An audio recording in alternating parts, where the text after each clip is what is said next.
মিয়ানমারে ভূমিকম্পে মৃত্যু ২,০০০-এর কাছাকাছি। ভবন চাপায় অসংখ্য মানুষ, শতাধিক নিখোঁজ থাইল্যান্ডে। চীন সফর শেষে ফিরেছেন প্রধান উপদেষ্টা। স্বচ্ছ জবাবদিহিতার নতুন দেশ গড়ার প্রত্যাশা, অর্থনৈতিক স্থবিরতা কাটার অপেক্ষা। রুখে দেয়া হবে নির্বাচন পেছানো ষড়যন্ত্র, সংস্কার অনির্দিষ্টকাল চলতে পারে না বলেছেন মির্জা ফখরুল। সৌদি আরবে কাল ঈদ, চাঁদ দেখা গেলে সোমবার ঈদ হবে বাংলাদেশে। বাসে ট্রেনে ঘরমুখো মানুষের ভিড়, সড়ক মহাসড়কে স্বস্তি। দেখছিলেন ক্রাউন সিমেন্ট সংবাদ শিরোনাম। এবার বিস্তারিত সংবাদ। শুরুতেই আন্তর্জাতিক প্রসঙ্গ। ৭.৭ মাত্রার ভয়াবহ ভূমিকম্পে মিয়ানমারের মৃতের সংখ্যা এর মধ্যে ২,০০০-এর কাছাকাছি পৌঁছেছে। আহত ৪,০০০-এর বেশি। ধ্বংসস্তূপের নিচে এখনও চাপা পড়ে আছে শত শত মানুষ। ফলে মিয়ানমারের নিহতের সংখ্যা ১০,০০০ ছাড়াতে পারে বলে আশঙ্কা করা হচ্ছে। উদ্ধার কাজে সাহায্যের হাত বাড়িয়েছে জাতিসংঘ, যুক্তরাষ্ট্র সহ বেশ কয়েকটি দেশ। এদিকে থাইল্যান্ডে নিহত হয়েছে কমপক্ষে ১০ জন। শহীদ আরাফাতের ডেস্ক রিপোর্ট। ৭.৭ মাত্রার শক্তিশালী ভূমিকম্পে বিপর্যস্ত মিয়ানমারে যতই বাড়ছে উদ্ধার তৎপরতা, ততই বাড়ছে হতাহতের সংখ্যা। শুক্রবারের ভূমিকম্পে দেশটিতে সবচেয়ে বেশি ক্ষতিগ্রস্ত হয়েছে রাজধানী নেপিডো, সাইগাইং, মান্দালয় সহ ৫টি শহর। আশঙ্কা করা হচ্ছে এসব শহরে ধসে পড়া ভবনের নিচে চাপা পড়েছেন অসংখ্য মানুষ। মান্দালয় ও ইয়ানগন শহরে বিদ্যুৎ ও যোগাযোগ ব্যবস্থা ভেঙে পড়ায় ব্যাহত হচ্ছে উদ্ধার কার্যক্রম। সময় গড়ানোর সাথে সাথে বাড়ছে মানুষের আর্তনাদ। মান্দালয় শহরে হাজার হাজার মানুষ বাড়ির বাইরে অবস্থান করছেন। আতঙ্কে ঘরে ফিরছেন না তারা। রাজধানী নেপিডোর রাস্তায় দেখা দিয়েছে ফাটল। জান্তা সরকারের পক্ষ থেকে মিয়ানমারের মান্দালয়, সাইগাইং সহ ৬টি অঞ্চলে জরুরি অবস্থা জারি আছে। জান্তা প্রধান মিন অং আন্তর্জাতিক সাহায্যের জন্য আবেদনের পর জাতিসংঘ, যুক্তরাষ্ট্র সহ বেশ কয়েকটি দেশ এগিয়ে এসেছে। আমরা সব ধরনের সাহায্য করতে প্রস্তুত। মিয়ানমারে যা ঘটেছে তা খুবই দুঃখজনক। এই খারাপ সময় যুক্তরাষ্ট্র পাশে আছে। এ বিষয়ে মিয়ানমার সরকারের সাথে কথা হয়েছে। এদিকে থাইল্যান্ডের শতাধিক মানুষ হতাহত হয়েছে। দেশটির রাজধানী ব্যাংককে ৩৩ তলা ভবন ধসে চাপা পড়া শ্রমিকদের উদ্ধারের কাজ চলছে। এর আগে শুক্রবার স্থানীয় সময় বেলা ১২টা ৫০ মিনিটের দিকে মিয়ানমারে আঘাত হানে ৭.৭ মাত্রার শক্তিশালী ভূমিকম্প। এটির কেন্দ্র ছিল মিয়ানমারের মান্দালয় শহর থেকে প্রায় ১৭ কিলোমিটার দূরে। ভূমিকম্পের উৎপত্তিস্থল ছিল ভূপৃষ্ঠের ১০ কিলোমিটার গভীরে। Shahid Arafat, Bangla vision news desk. ৪ দিনের চীন সফর শেষে দেশে ফিরেছেন প্রধান উপদেষ্টা ডক্টর মোহাম্মদ ইউনূস। রাত ৮টা ১০ হযরত শাহজালাল আন্তর্জাতিক বিমানবন্দরে অবতরণ করে প্রধান উপদেষ্টাকে বহনকারী বিমানটি। এর আগে বেইজিং ক্যাপিটাল আন্তর্জাতিক বিমানবন্দর থেকে ডক্টর ইউনূসকে বিদায় জানান চীনের প্রেসিডেন্ট শি জিনপিং এর চিফ প্রোটোকল অফিসার ও পররাষ্ট্র মন্ত্রণালয়ের সহকারী মন্ত্রী হং লেই। ৪ দিনের সফরে ফোরাম ফর এশিয়ান মহাসচিবের আমন্ত্রণে ২৬ ও ২৭ মার্চ দেশটির হাইনান প্রদেশে অনুষ্ঠিত বিএফএ বার্ষিক সম্মেলনে যোগ দেন ডক্টর মোহাম্মদ ইউনূস। চীনের পেকিং বিশ্ববিদ্যালয় থেকে সম্মানসূচক ডক্টরেট ডিগ্রি গ্রহণ করেছেন অন্তর্বর্তীকালীন সরকারের প্রধান উপদেষ্টা ডক্টর মোহাম্মদ ইউনূস। অনুষ্ঠানে দেয়া বক্তব্যে অধ্যাপক ইউনূস বলেন, নতুন বাংলাদেশে স্বচ্ছতা, জবাবদিহিতা নিশ্চিত করা আর ক্ষুধা ও দারিদ্র্য মুক্তি অগ্রাধিকার পাবে। মোহাম্মদ ইউনূস বলেন, বাংলাদেশে নতুন সভ্যতা গড়ে তুলতে হবে। সেখানে শুধু সম্পদ জড়ো করা নয়, সেখানে কার্বন নিঃসরণ, বেকার ও দারিদ্রতা শূন্যে নিয়ে আসতে হবে। চীন সফরের শেষ দিনে মোহাম্মদ ইউনূসকে চীনের পেকিং বিশ্ববিদ্যালয়ে সম্মানসূচক ডক্টরেট ডিগ্রি দেয়। অনুষ্ঠানে দেয়া বক্তব্যে প্রধান উপদেষ্টা নতুন বাংলাদেশে স্বচ্ছতা, জবাবদিহিতা, দারিদ্র্য মুক্তিকে অগ্রাধিকার দেওয়ার কথা জানান।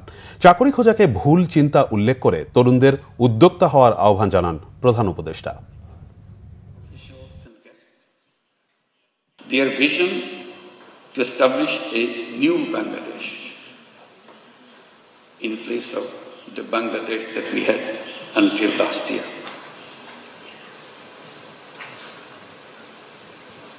A new Bangladesh which will be free from poverty, hunger, unemployment, and destitution. Ladies and gentlemen, and my young friends, to translate this vision into reality, we are embarked on a series of reforms to make governance transparent and democratic, to ensure economic policies which are inclusive, and to guarantee that every individual has equal opportunity to flourish. প্রধান উপদেষ্টার চীন সফরে দেশের স্থবির অর্থনীতি চাঙ্গা হওয়ার সম্ভাবনা দেখছেন অর্থনীতিবিদরা। সেই সাথে চীনা ঋণের সুদহার ও পরিশোধের সময়, মুক্ত বাণিজ্য চুক্তি এবং স্বাস্থ্য খাত নিয়েও নিবিড়ভাবে আলোচনার প্রস্তাব তাদের। অর্থনৈতিক করিডোর বাড়াতে চীনের সাথে সুসম্পর্কের বিকল্প দেখছেন না তারা। বিস্তারিত মামুন আবদুল্লাহর রিপোর্টে। পতিত স্বৈরাচার আওয়ামী লীগের সাথে ভারতের অতিরিক্ত দহরম মহরম, সীমান্তে নিরাপরাধ বাংলাদেশি হত্যা, পানির ন্যায্য হিস্যা না পাওয়া সহ নানা কারণে জনমনে ভারতের বিরুদ্ধে ক্ষোভ বেড়েই চলছে। ফলে দুদেশের কূটনৈতিক সম্পর্ক বেশ তলানিতে। এমন পরিস্থিতিতে প্রধান উপদেষ্টার চীন সফর বাংলাদেশের অর্থনীতিতে বেশ তাৎপর্যপূর্ণ। প্রধান উপদেষ্টার 4 দিনের চীন সফরে একটি চুক্তি ও 8টি সমঝোতা স্মারকের মধ্যেই দুদেশের সম্পর্ককে আটকে রাখতে নারাজ অর্থনীতিবিদরা। তাদের মতে এই সফরের ফলে বৈশ্বিক বাজারে বাংলাদেশের জন্য সম্ভাবনার দ্বার খুলবে কল্পনাতীতভাবে। থমকে যাওয়া অর্থনীতিতে বাড়বে গতি। একটা কান্ট্রি যখন এই ধরনের এফডিআই নিয়ে আসা বা বিভিন্ন ইন্ডাস্ট্রি করার আগ্রহ প্রকাশ করে, তখন অন্য দেশও কিন্তু এটাকে একটা ইতিবাচক হিসেবে দেখে। চীন যদি তার পজিটিভ সিগন্যাল দেয় তাহলে কিন্তু আমরা ব্রিক্স এর সদস্য হতে পারবো, এবং ব্রিক্স এর সদস্য হলে সারা আমি যেটা বলবো যে ব্রিক্স এর যে মেম্বার কান্ট্রির যে বাণিজ্যের যে অংশ, যে এফডিআই যে অংশ, সেই অংশ থেকে সেই অংশতে আমরা অংশগ্রহণ করতে পারবো, আমাদের অর্থনীতি সামনের দিকে এগিয়ে যাবে। সম্ভাবনার পাশাপাশি সতর্ক হতেও পরামর্শ অর্থ বিশ্লেষকদের। তারা বলছেন ঋণের সুদহার এবং তিস্তা প্রকল্প নিয়ে বেশ দূরদর্শী পদক্ষেপ নিতে হবে বাংলাদেশের। কন্ডিশনগুলো ভালো করে দেখতে হবে, আমরা যাতে এই কন্ডিশনগুলো আমাদের ফেভারে রাখতে পারি। গ্রেস পিরিয়ড, একটা বড় ধরনের গ্রেস পিরিয়ড যাতে আমরা পেতে পারি, লম্বা একটা পেব্যাক পিরিয়ড যাতে আমরা পেতে পারি, এবং কনসেশনাল যে লোনের বিষয়টা। আরেকটা হলো যে duty free, quota free access যেটা আমরা একটা নির্দিষ্ট সময়ের জন্য পেতে যাচ্ছি, এটিও আসলে একটা ইতিবাচক। একটা দেশের সাথে ইন্টিগ্রেশন থাকলে হবে না, আমার বিভিন্ন দেশের সাথে আমার ইন্টিগ্রেশন দরকার ইন্টারন্যাশনাল ট্রেড বাড়ানোর জন্য, আমার অর্থনীতিকে সমৃদ্ধ করার জন্য, আমার রিস্ক ফ্যাক্টর যেগুলো আছে একটা সামষ্টিক অর্থনীতিতে, এক্সপোর্ট ইম্পোর্ট, এই জিনিসগুলো, ফরেন এক্সচেঞ্জ রিজার্ভ, এই জিনিসগুলো বলাস্টারিং করার জন্য আমার কিন্তু আসলে রিজনাল কানেক্টিভিটি দরকার। দেশে মুখ থুবড়ে পড়া স্বাস্থ্য খাত এবং ভারতমুখী চিকিৎসা প্রবণতা কাটাতে এ খাতে চীনা বিনিয়োগকে আশীর্বাদ হিসেবে দেখছেন অর্থনীতিবিদরা। চিকিৎসার আমাদের যে খরচ, আউট অফ পকেট এক্সপেন্ডিচার, যেটি অ্যারাউন্ড 68 থেকে 70% মতো, প্লাস হচ্ছে একটা অনেক বড় বৈদেশিক মুদ্রা আমরা খরচ করি ভারত থেকে চিকিৎসা নেওয়া বা ব্যাংকক বা অন্যান্য দেশে। এই যে একটা আমাদের একটা প্রবণতা বাইরে যাওয়ার, যেহেতু আমরা দেশের মধ্যে সেই চিকিৎসাটা পাচ্ছি না। আমি নিজে ব্যক্তিগতভাবে অনেক দিন থেকে বলে আসছি যে 8টা ডিভিশনে আমরা যদি 8টা বড় ধরনের হসপিটাল করতে পারি, সবাইকে কেন ঢাকায় আসতে হবে। গত অর্থবছরে চীন থেকে আমদানি ব্যয় ছাড়িয়েছে $1,664 কোটি। বিপরীতে দেশটিতে রপ্তানি হয়েছে মাত্র $41 কোটি মূল্যের পণ্য। মামুন আবদুল্লাহ, বাংলা ভিশন, ঢাকা। বিএনপি মহাসচিব মির্জা ফখরুল ইসলাম আলমগীর বলেছেন, সরকার অনির্দিষ্টকালের জন্য সংস্কার করবে, কিন্তু নির্বাচন দেবে না, তা হবে না। নির্বাচন যেন পিছিয়ে যায় সেই উদ্দেশ্যে একটি মহল দেশে বিশৃঙ্খলা নৈরাজ্যের চেষ্টা করছে বলে অভিযোগ তার। বলেন, কোনো বিঘ্ন সৃষ্টি করা হলে জনস্বার্থে বিএনপি আবার রাজপথে নামবে। আহমেদ সরোয়ারের রিপোর্ট। ফ্যাসিবাদ বিরোধী আন্দোলনে ক্ষতিগ্রস্তদের মাঝে বিএনপির ভারপ্রাপ্ত চেয়ারম্যান তারেক রহমানের পক্ষ থেকে ঈদ উপহার বিতরণ করে ঢাকা মহানগর উত্তর বিএনপি। রাজধানীর মাদানী অ্যাভিনিউতে এসব ঈদ সামগ্রী বিতরণের আগে আলোচনায় দলের মহাসচিব মির্জা ফখরুল ইসলাম আলমগীর বলেন, আন্দোলনের সময় বিএনপির প্রতি যে অত্যাচার হয়েছে তা নজিরবিহীন। সবার সম্মিলিত প্রচেষ্টায় শেখ হাসিনাকে বিতাড়িত করা গেছে মন্তব্য করে তিনি বলেন, এখন নির্বাচনের কথা বললেই কেউ বলে বিএনপি শুধু নির্বাচন করে। আমরা চাই যে সরকার খুব দ্রুত তারা সবকিছু ঠিকঠাক করে নির্বাচন ব্যবস্থা দেবে। তার মানে এই না তারা অনির্দিষ্ট কালের জন্য ওই সংস্কার করবেন আর নির্বাচন হবে না, জনগণ তার প্রতিনিধি পাবে না, জনগণ তার নির্বাচিত প্রতিনিধি দেশ চালাতে পারবে না। এটা কি আপনারা চান? আমার দুঃখ হয় কিছু মানুষ তারা আপনাদের যে ফেসবুকের মধ্যে, ইউটিউবের মধ্যে তারা বিভিন্ন রকম কথা বলে, এবং তাদের কথা টার্গেট কারা?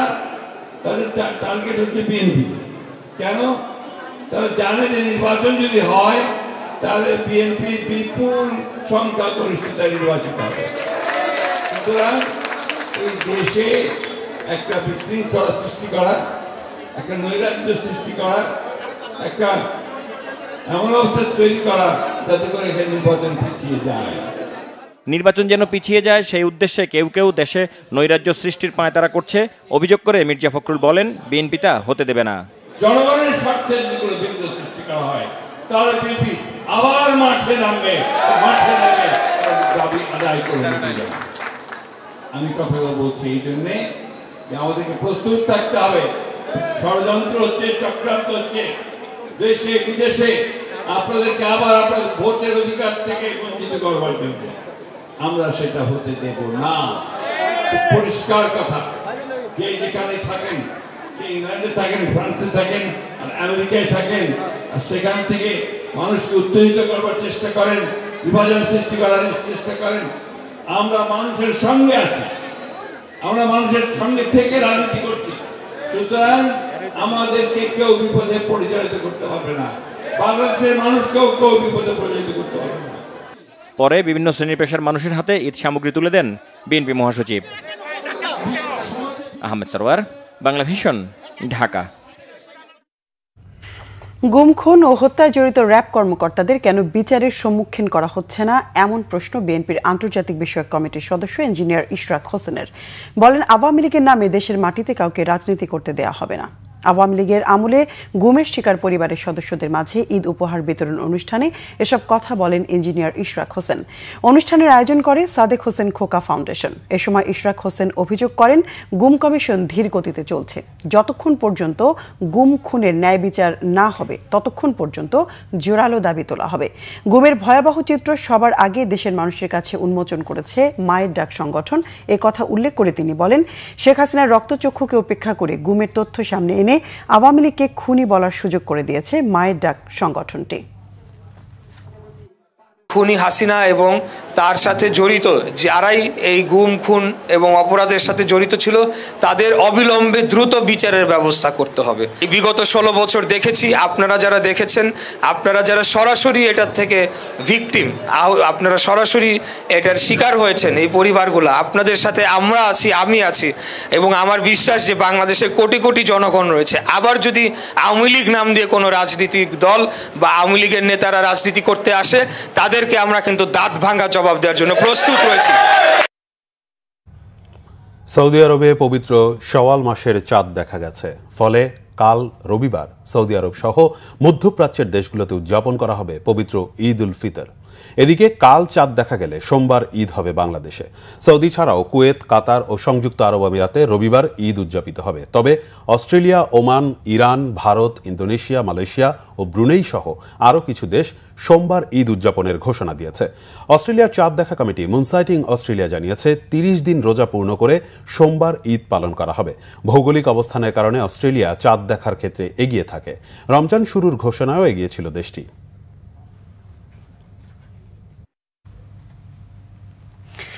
প্রিয়জনের সঙ্গে ঈদ করতে আজও রাজধানী ছাড়ছে নগরবাসী। সকাল থেকে সড়ক ও রেলপথে যাত্রীদের বাড়তি চাপ। স্বস্তিতে বাড়ি যেতে পেরে খুশি ঘরমুখ মানুষ। ফাঁকা ঢাকার বাসাবাড়ির নিরাপত্তা নিশ্চিতে আইনশৃঙ্খলা বাহিনী সতর্ক অবস্থানে আছে বলে জানিয়েছেন স্বরাষ্ট্র উপদেষ্টা। বিস্তারিত ফজলে রাব্বির প্রতিবেদনে। প্রিয়জনের সঙ্গে ঈদ উদযাপন করতে সকাল থেকেই রাজধানী ছাড়ছে নগরবাসী। দিন গড়ানোর সাথে সাথে কমলাপুর রেল স্টেশনে বেড়েছে যাত্রী চাপ। শনিবার সকালে সূচি মেনে ট্রেন ছাড়লেও বেলা বাড়ার সাথে সাথে কয়েকটি ট্রেন নির্ধারিত সময়ের চেয়ে কিছুটা দেরিতে স্টেশন ছেড়ে যায়। তবে স্বস্তিতে বাড়ি ফিরতে পারায় খুশি যাত্রী সাধারণ। আমাদের ট্রেনটাও ঠিক টাইমে আসবে এবং আমরা যাত্রা ঠিক টাইমে শুরু করতে পারবো। ভোগান্তি নাই, একটু জ্যাম ঝামেলাও কম। তবে একটা সমস্যা হয়েছে, এটা হচ্ছে আমরা যখন অনলাইনে টিকিট কাটতে গিয়েছিলাম তখন আমরা যে সিটটাই খালি সিটটা ফাঁকা ছিল, কিন্তু যখন সিলেক্ট করতে যাই তখন দেখা যায় সিট বুকড, অলরেডি বুকড। ওই অনলাইনে টিকিটটা কাটতে গিয়ে একটু সমস্যা হয়েছে আর কি। এছাড়া বাকি সব ঠিকঠাক। ট্রেন সময় মতো আসছে, আমরা খুব স্বাচ্ছন্দ্যে বাড়ি যেতে পারছি, কোনো ভিড় কিছু নাই। স্টেশনে যাত্রী নিরাপত্তায় রেল পুলিশ সহ অন্যান্য আইন শৃঙ্খলা বাহিনীর সদস্যরা তৎপর আছে বলে জানিয়েছেন স্টেশন মাস্টার। ভুয়া টিকিট সহ বেশ কয়েকজনকে আটকের কথাও জানান তিনি। সার্বক্ষণিক এপিবিএন সদস্য, আরএমবি সদস্য, জিআরবি সদস্য সার্বক্ষণিক ছাদ থেকে যাত্রী নামানোর প্রচেষ্টা করতেছে। এরপরও ট্রেন রানিং ট্রেনের ভিতরে যদি কেউ দু একজন উঠে যায় সেক্ষেত্রে তখন যদি নামানোর চেষ্টা করো এটা জীবনহানির ঘটনা ঘটতে পারে। সেজন্য আমরা এটা নিরাপদ যাত্রার ক্ষেত্রে বা নিরাপত্তার ক্ষেত্রে সেক্ষেত্রে রানিংয়ের ক্ষেত্রে আমরা আর এই ব্যবস্থাটা সচরাচর নিতে পারি না। এটা টিকিট বলা যাবে না, কম্পিউটার এডিট করি যে টিকিটটা দিচ্ছে। একজন যাত্রী কতটুকু অসচেতন হলে এই টিকিটটা কিনতে পারে টাকা দিয়ে, এটা একটা কাগজ, এটা টিকিট না, এটা কোনোভাবে টিকিট বলার কোনো সুযোগ নাই। এদিকে ঈদে বাড়ি ফেরা যাত্রীদের চাপ বেড়েছে গাবতলীতেও। কয়েকটি বাসে বাড়তি ভাড়া আদায়ের অভিযোগ থাকলেও নির্বিঘ্ন যাত্রায় খুশি যাত্রী সাধারণ। ফাঁকা ঢাকার বাসাবাড়ির নিরাপত্তা নিশ্চিতে আইন শৃঙ্খলা বাহিনী সতর্ক অবস্থানে আছে বলে জানিয়েছে স্বরাষ্ট্র উপদেষ্টা। আগেই বলানো হয়েছে যে সবাই ছুটি ভোগ করতেছে, কিন্তু আমার পুলিশ কিন্তু সশস্ত্র বাহিনী, পুলিশ, বিজিবি, আনসার এরা কিন্তু কেউ ছুটিতে যাচ্ছে না। এরা কিন্তু এই নিশ্চিতভাবে যেন এই মানে আইন শৃঙ্খলা যেন ভালো থাকে এই জন্য তারা কাজ করে দেন। এই জন্য আপনারা কিন্তু তাকেও একটু ধন্যবাদ দেওয়া দরকার। এরা কিন্তু কেউ ছুটিতে যাচ্ছে না। এরা আপনারা যেন ভালোভাবে যেতে পারেন, আপনার বাসা বাড়ি যেন রক্ষিত থাকে এই জন্য সব ধরনের ব্যবস্থা নেওয়া হয়েছে। বাস ভাড়া নিয়ন্ত্রণ সহ যাতায়াত নির্বিঘ্নে প্রতিটি টার্মিনালে ভ্রাম্যমাণ আদালত টিম কাজ করছে। ফজলে রাব্বি, বাংলা ভিশন, ঢাকা। ঢাকা ময়মনসিংহ, ঢাকা টাঙ্গাইল ও ঢাকা টাঙ্গাইল যমুনা সেতু মহাসড়কে গাড়ির চাপ থাকলেও নেই দীর্ঘ যানজট। স্বস্তিতে বাড়ি ফিরছেন ঘরমুখো মানুষ। সকাল থেকেই ঢাকা ময়মনসিংহ ও ঢাকা টাঙ্গাইল মহাসড়কে যাত্রীদের উপচে পড়া ভিড়। তবে বিভিন্ন জায়গায় গাড়ির চাপ থাকলেও নেই দীর্ঘ যানজট। অনেকটা স্বস্তিতে গন্তব্যে যেতে পারছেন মানুষ। সড়কে শৃঙ্খলা বজায় রাখতে পুলিশের পাশাপাশি ভ্রাম্যমাণ আদালত, সেনাবাহিনী ও র্যাব কাজ করে যাচ্ছে। সকাল থেকেই গাড়ির চাপ ঢাকা টাঙ্গাইল যমুনা সেতু মহাসড়কে, তবে নেই যানজট। এদিকে ঢাকা থেকে উত্তরবঙ্গগামী লেন সিরাজগঞ্জেও যাত্রীদের প্রচুর চাপ, তবে কোথাও যানজট বা দুর্ভোগের সৃষ্টি হয়নি। ঢাকা মাওয়া মহাসড়ক হয়ে পদ্মা পাড়ি দিচ্ছে দক্ষিণ ও দক্ষিণ পশ্চিমাঞ্চলের মানুষ। ভোর থেকেই স্বাভাবিক ছিল যান চলাচল। ব্যক্তিগত যানবাহন, গণপরিবহন, মোটরসাইকেল এক্সপ্রেসওয়ে হয়ে পদ্মা সেতু পারাপার করছেন। এদিকে অনাকাঙ্ক্ষিত দুর্ঘটনা এড়াতে ঢাকা মাওয়া এক্সপ্রেসওয়েতে বিভিন্ন পয়েন্টে চেকপোস্ট বসিয়ে যানবাহনের অতিরিক্ত গতি নিয়ন্ত্রণের চেষ্টা করছে পুলিশ।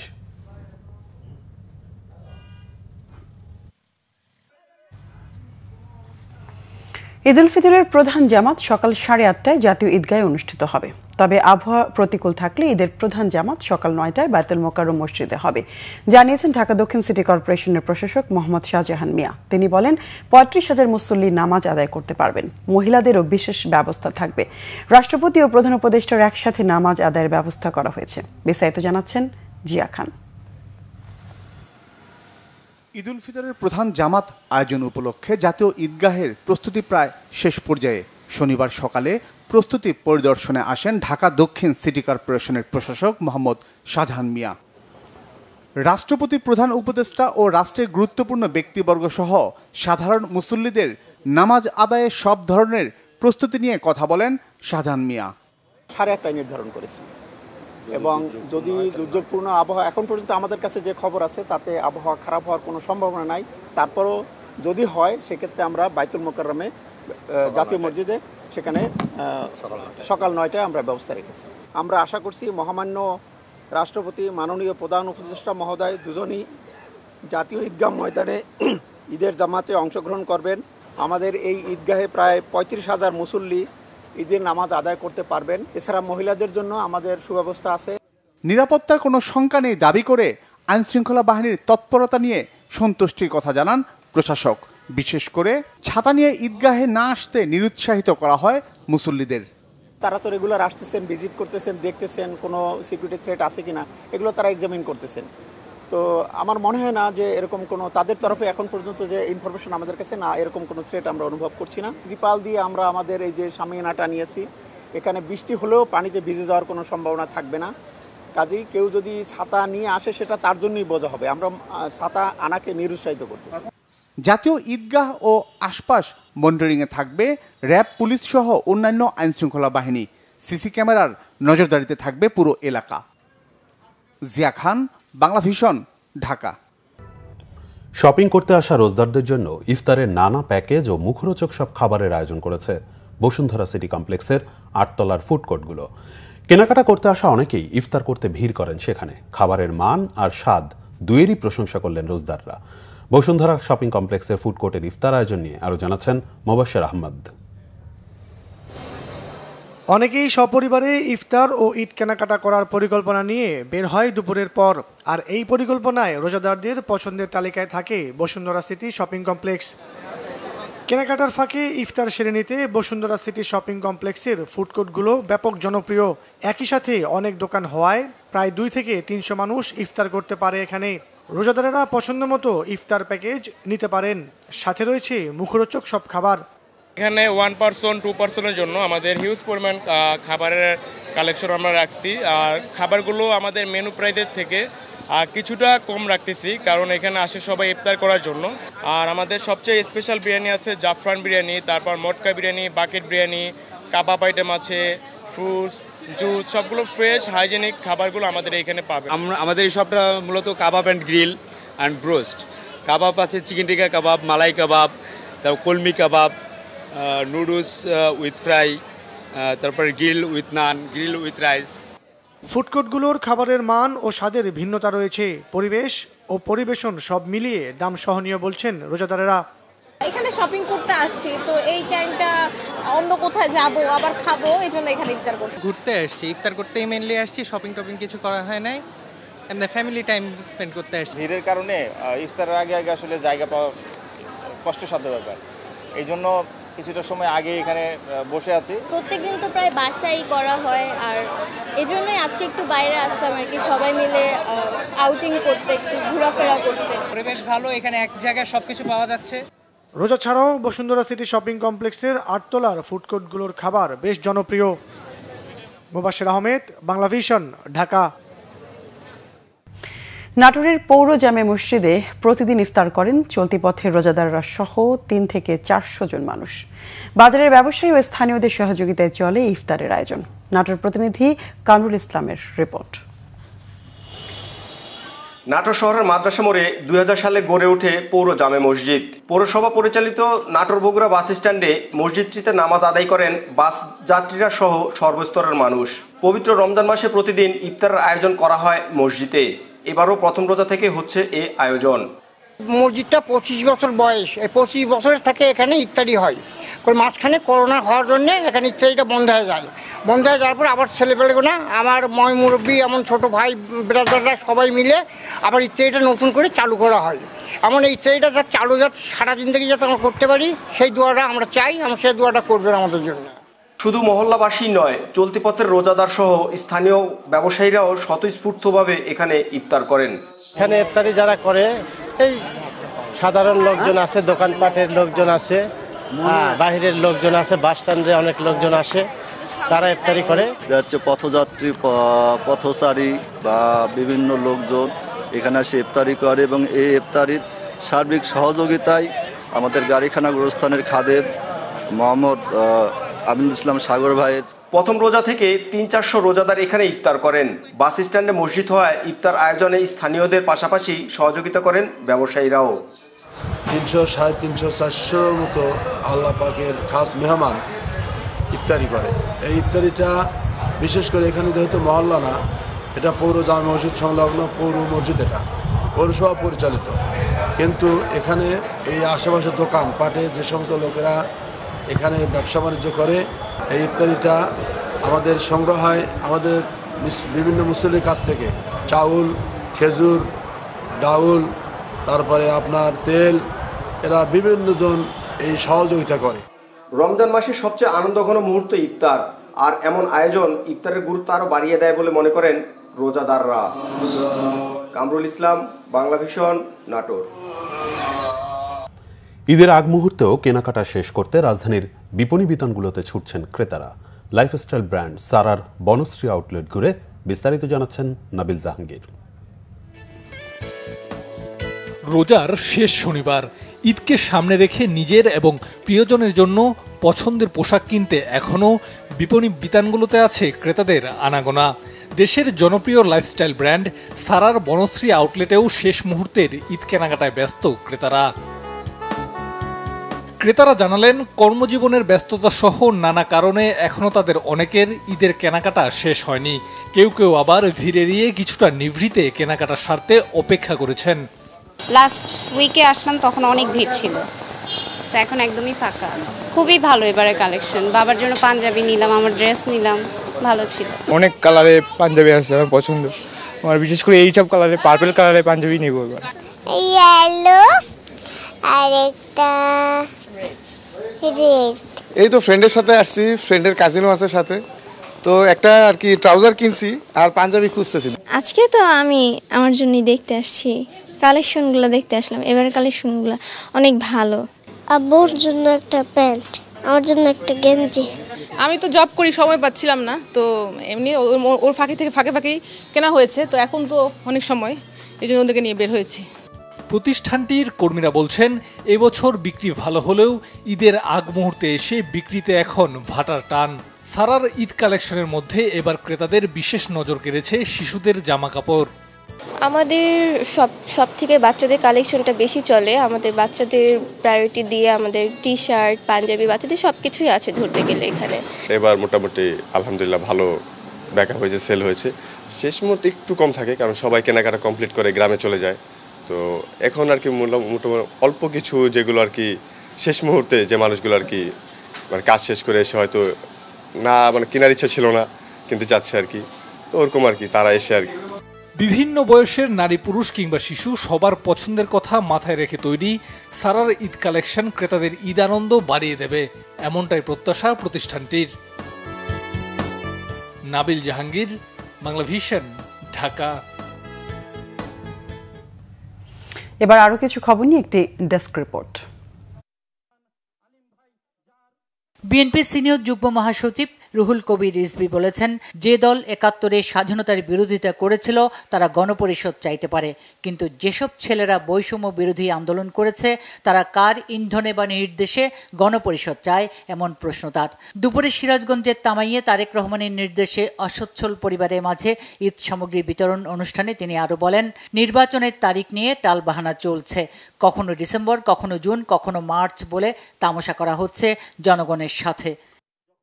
বিএনপির ভারপ্রাপ্ত চেয়ারম্যান তারেক রহমানের নির্দেশে বেগম খালেদা জিয়ার সুস্থতা কামনায় প্রায় ২,০০০ দুস্থ মানুষের মাঝে ঈদ উপহার বিতরণ করা হয়েছে। দুপুরে ফরিদপুরের সদরপুরে হাসপাতাল মোড় এলাকায় উপজেলা বিএনপি ও সহযোগী সংগঠনের উদ্যোগে উপহার সামগ্রী বিতরণ করা হয়। প্রধান অতিথি ছিলেন বিএনপি চেয়ারপারসনের উপদেষ্টা বীর মুক্তিযোদ্ধা জহিরুল হক শাহজাদা মিয়া।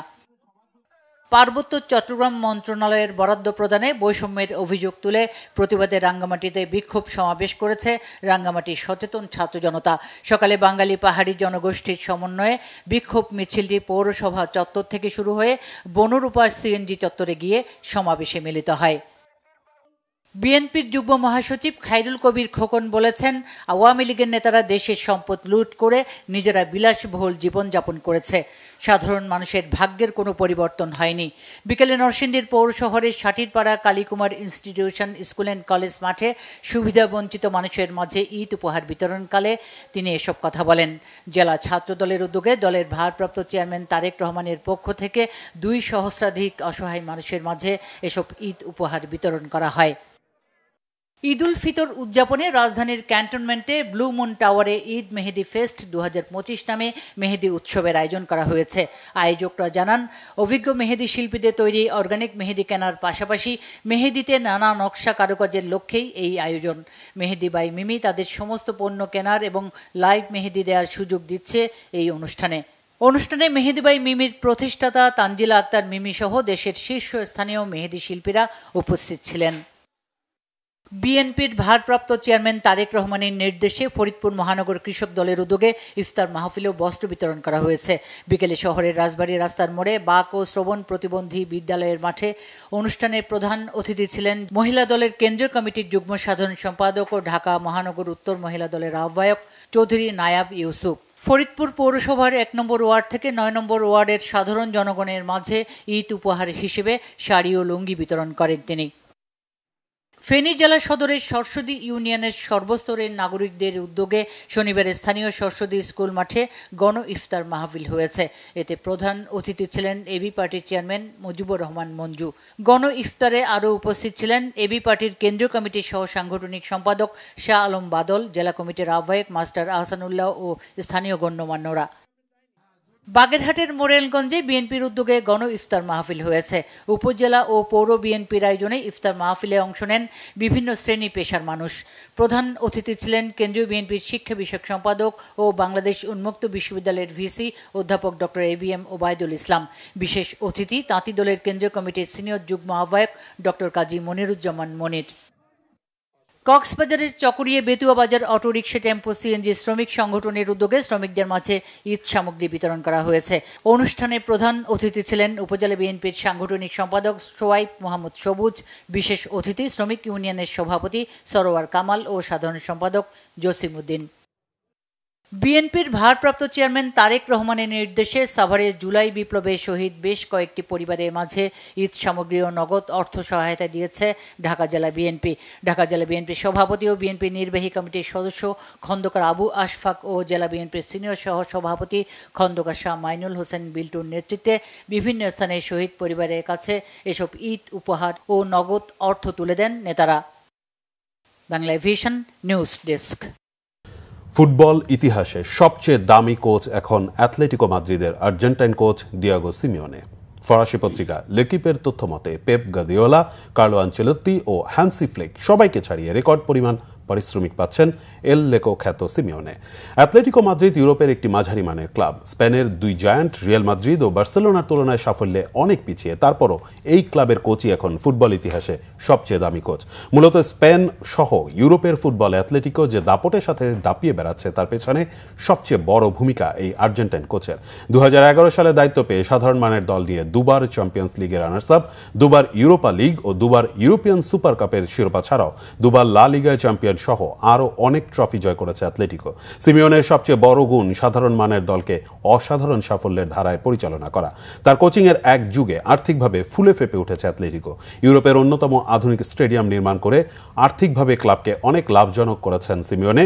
লেপিকের তথ্যমতে গার্দিওলা ম্যান সিটি থেকে মাসে 19,80,000 ইউরো বেতন পান। সেখানে সিমিওনে অ্যাথলেটিকো থেকে 21,70,000 ইউরো মাসিক বেতন পাচ্ছেন।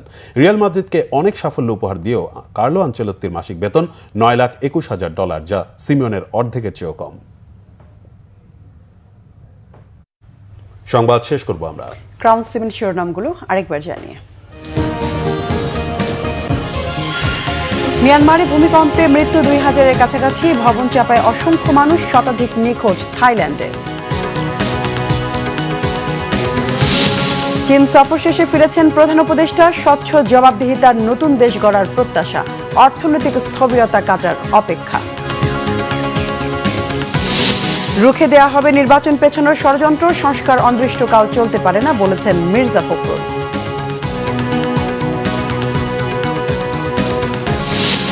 সৌদি আরবে ঈদকাল, চাঁদ দেখা গেলে সোমবার ঈদ হবে বাংলাদেশে। বাসে ট্রেনে ঘরমুখো মানুষের ভিড়, সড়ক মহাসড়কে স্বস্তি। দর্শক, ছিল এখনকার মতো। পরবর্তী সংবাদ রাত 1টায় দেখার আমন্ত্রণ রইল। এছাড়া বাংলাদেশের সংবাদ ও সংবাদ সংশ্লিষ্ট অনুষ্ঠান দেখতে ভিজিট করুন www.bbnews24.com ও facebook.com/banglavision নিউজে এবং সাবস্ক্রাইব করুন youtube.com/banglavision news। ধন্যবাদ। শুভরাত্রি।